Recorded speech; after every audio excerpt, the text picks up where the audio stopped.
Wisnewski's joining us this morning. We're getting some confidence in the kitchen, making breakfast. I love that. I love breakfast. It's my favorite meal. That is the best and most important, as they say. Thanks, Adam, for being here this morning. So we're going to talk about how to make your own batter at home instead of using Aunt Jemima. Right.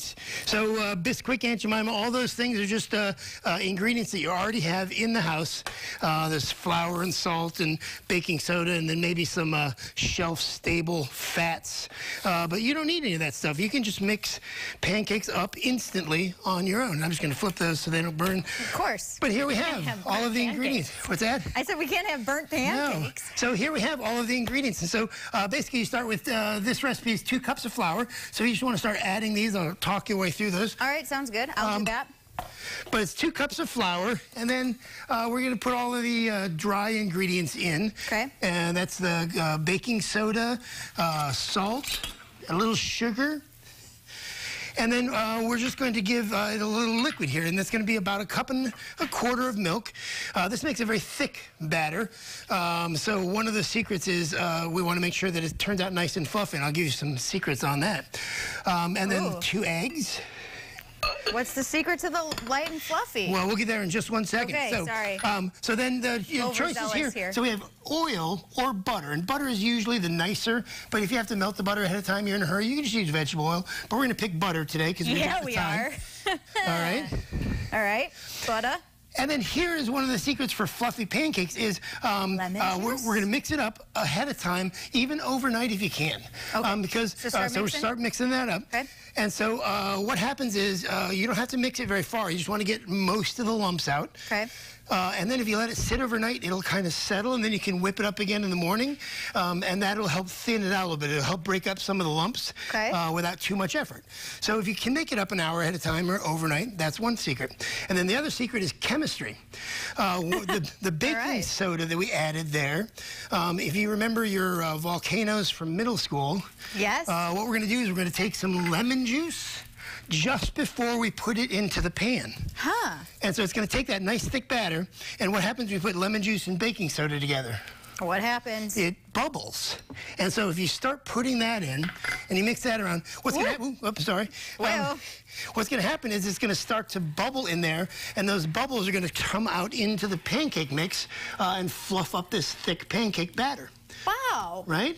What a good idea. And so to that end, we've got a thick batter, but then it starts fluffing up, so you get a nice, dense, rich pancake that still has some fluff to it. What a trick! I love that. Trick.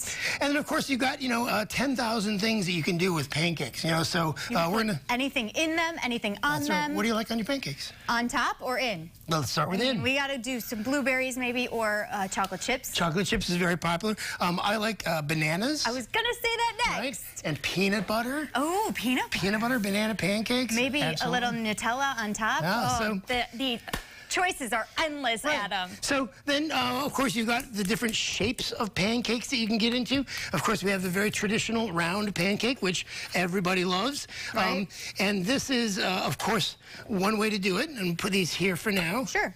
But you guys were talking on Twitter the other day. Yesterday, we were talking all day. That's right. What were we talking about? A little pigs in a blanket. So how do you make pigs in a blanket? You make an oblong pancake. Oblong pancake with the sausage right on top. So what we're going to do then is we're going to take the batter that we've mixed up here. Okay. And we're going to take about a 1/4 cup per, and then you're just going to take the batter and you're going to string it along. And I've already got some butter in there, so you're going to string the batter to make an oblong pancake instead of a round pancake. And sometimes you can even find little like cookie cutters, but for pancakes. You could totally do that. You can find all sorts of. You can find Star Wars ones. I've seen little R2-D2s. There's pancake artists who make all sorts. I can't. I'm sorry. It's right in front of me. It's so hot. It's so delicious. Is it any good? It's so good. Fluffy. Fluffy. Yeah, let me try some. Amazing. Here. Very good. So that's what I teach people confidence in the kitchen. If you know your ingredients, if you know your tools, if you know the outcome ahead of time. Oh my gosh, it's so good, you guys. Pancakes for breakfast. Oh, it's amazing. And you also are making like a pancake cake or something? Maybe. What's that? We'll check back in with you for that in a little bit. But for now, we'll be right back with more of the morning show. I'm going to continue eating my pancake.